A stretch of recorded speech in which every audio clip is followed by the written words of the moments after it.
Hey everybody, welcome to this video, which is an interview that we conducted with the author Clare Wigfall, who wrote When the Wasps Drowned. Unfortunately, we lost the first 6 minutes of the recording, so it seems to jump in kind of without any introduction or anything, but here's the footage that we managed to keep. Hope you enjoy it and find it useful. Claire, going back on the last question I asked, something always fascinates me from the writer's perspective.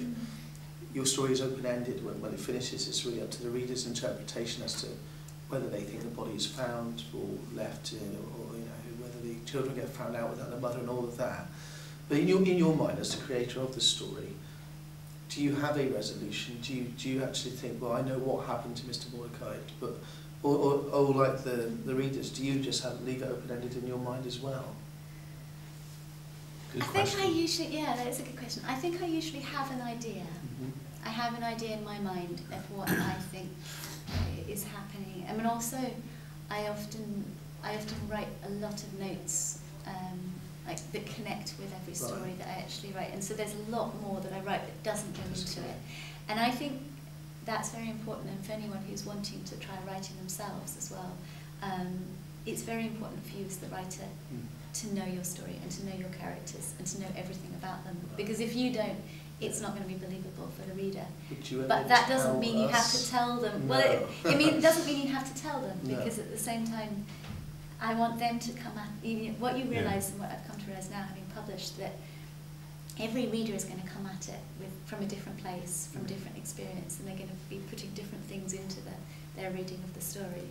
And that's going to make it something different, and that's what's really exciting for me, is that the story, it's something sort of separate from me, and although I might say, well, in my mind this is what happened, I can tell you that, but likewise you could say, well, in your mind this is what happened, and I think that's just as valid. It's that the story has a life of its own. Yeah, absolutely, yeah.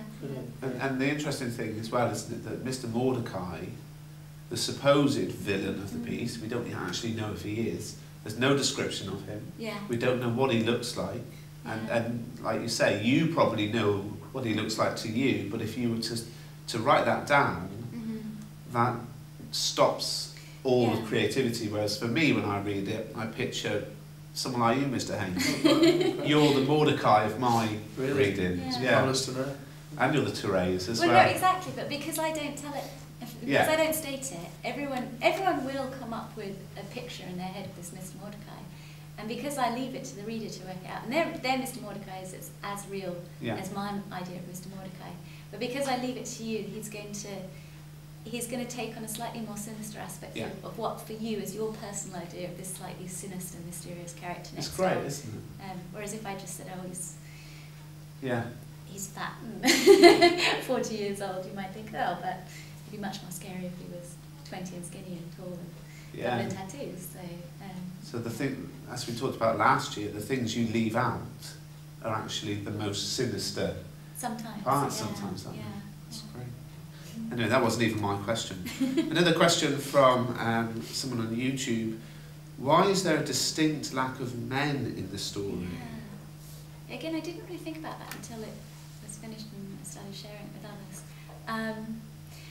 I mean, I think probably why I didn't want there to be a male character. I mean, I wanted it to emphasise the sort of maturity that's forced upon Evelyn, and I think that comes about because of her family situation, because you get the sense that the father isn't on the scene, you don't know what's happened to him, but he's not there, and because he's not on the scene, the mother's having to support the family, and she's going out to work every day and she's coming back exhausted, and so Evelyn very much has to then take on the maternal role of looking after these younger siblings. And if there was a father around, or there was a male figure, then perhaps she would, that would relieve the mother a bit, and that she wouldn't be in that position. But yeah, there wasn't any real particular significance beyond that. I'm sure people could come up with some really interesting theories. It's funny, isn't it? Because there's no mention, there's no thought of the father, so you get this impression the father's long gone. It's not like the fallout of a divorce. Maybe there never was, the father was never on the scene or something like that. That's my reading. Claire, our students often accuse us of analysing stories too deeply. And quite often, you know, I'll say to a class that authors probably do intentionally add things to their stories with reason and with a, you know, with a notion in mind. And for instance, in your story, you know, we've got the safety of Evelyn's garden next door, if you like, juxtaposed to a possible murder scene. Yeah.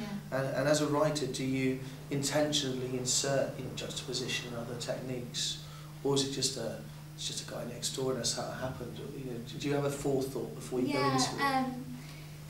It's not always so thought out in advance, but definitely I think there is. I mean, I suppose as well it's because I studied English literature and I did it at university as well, so I'm really used to having to write, you know, essays about things and to think about all the things that are not necessarily explicit in it.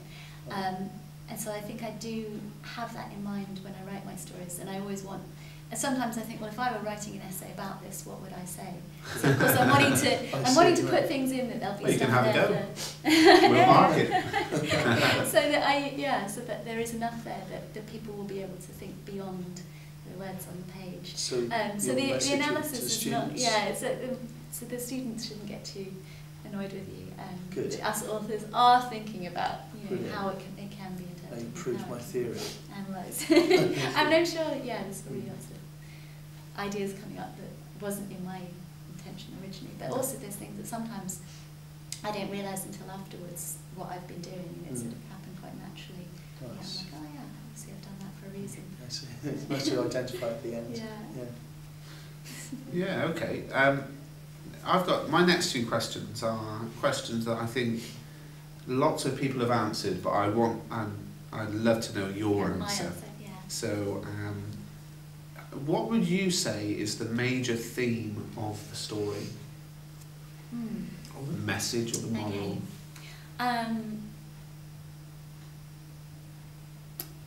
I think for me, it's very much a story about being conscious of the point when you lose your innocence, the innocence of childhood. Yeah. And so that's what Evelyn is looking back and remembering, and that's what that summer signifies for her. And that's why this actual mention of digging up Mr. Mordecai's garden is not even the first thing she talks about when she talks about that summer. The first thing she mentions is when Therese steps on the wasp nest. And that, whereas you'd think if there was a point when you dug up a dead body in your neighbour's garden, that would be the first thing you'd come to mind. But actually that's not what she's telling us about. That's an incident that happens, and of course that adds to why that summer changed her so much.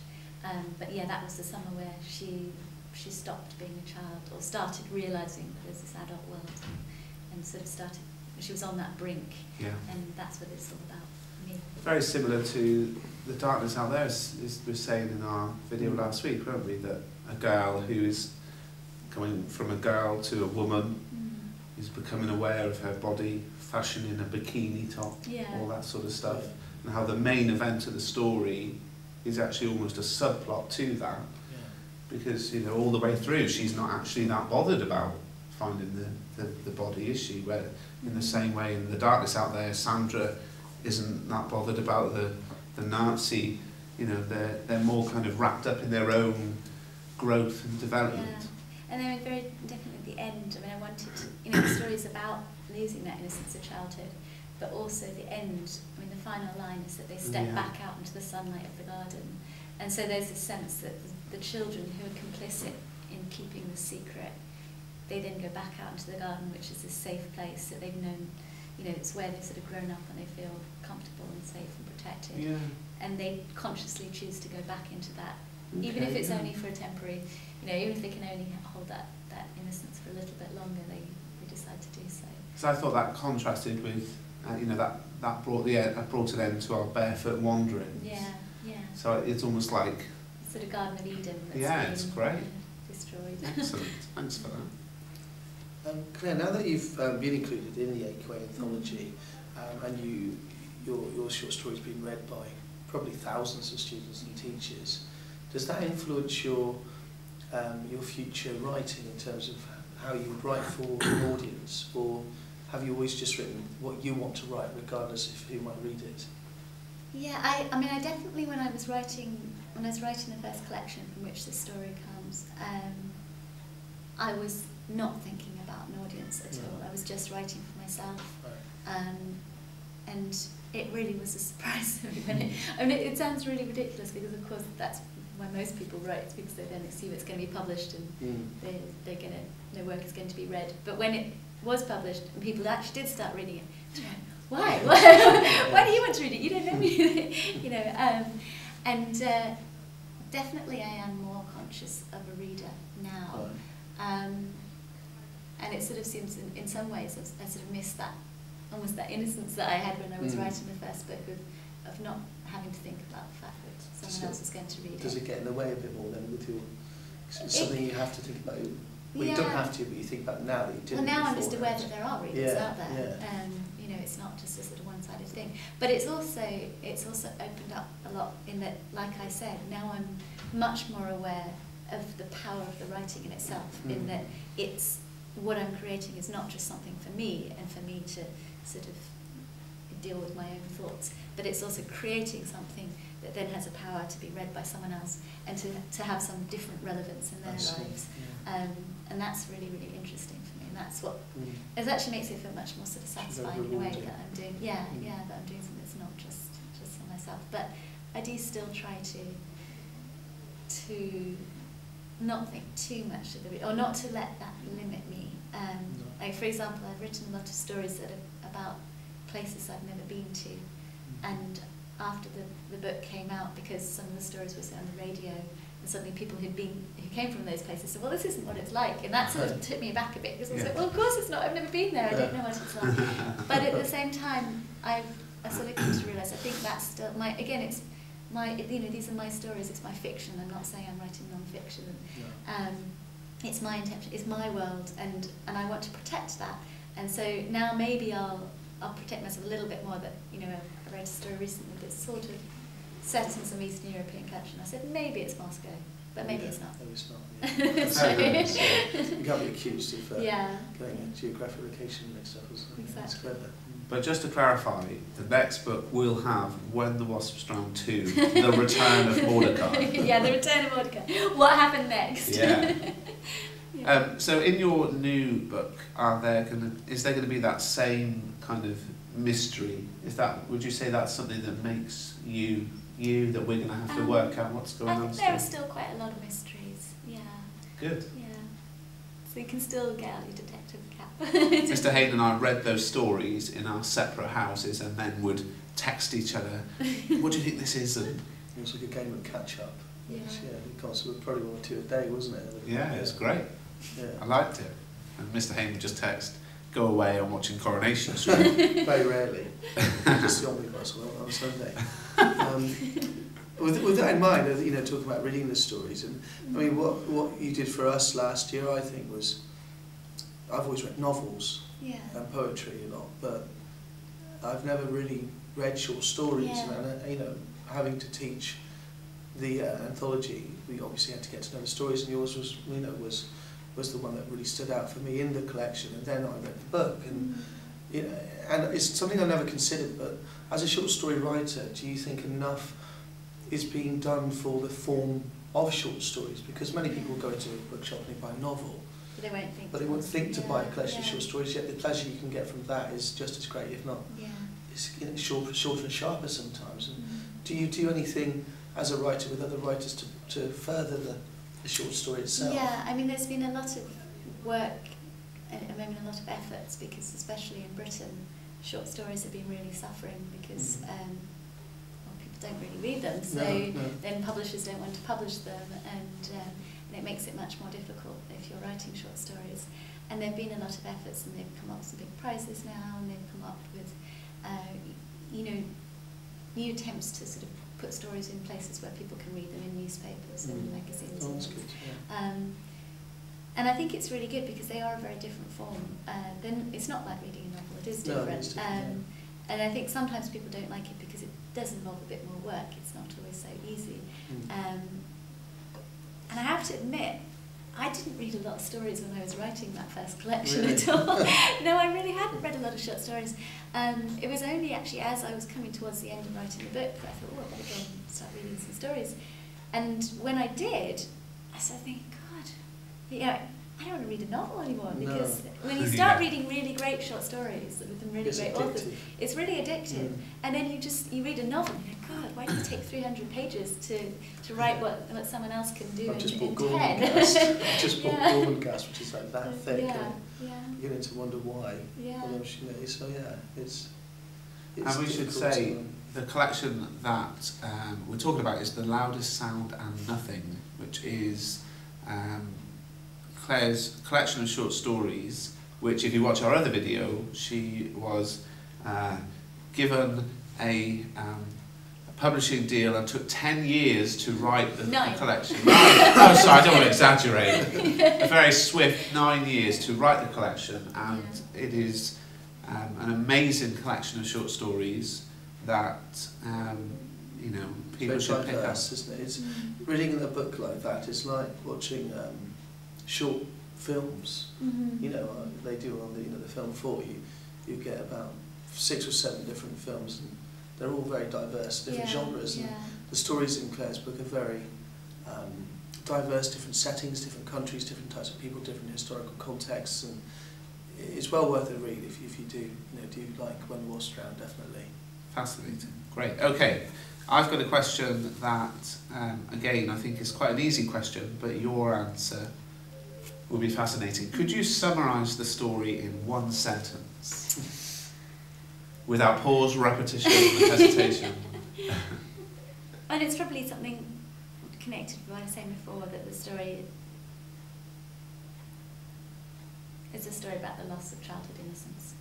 Nice. I like it. In terms of literature in general, I mean, as a writer, do you have time to read other authors these days? And if you do the sort of books you read, if you have a type in particular, do they influence how you write and what you write now? Or has it always been very writing separate to reading? No, well, I've always read a lot during my life. In recent years I haven't read as much as I used to, just because I've got a small child. It takes up a lot of time. But I do still try and read, and I always recommend that for anyone who's wanting to write. I think that's the best way to learn how to write, is to just read lots and lots and lots. So who would you count, say, if you had a top 3, who would, in particular novels or authors, would you count?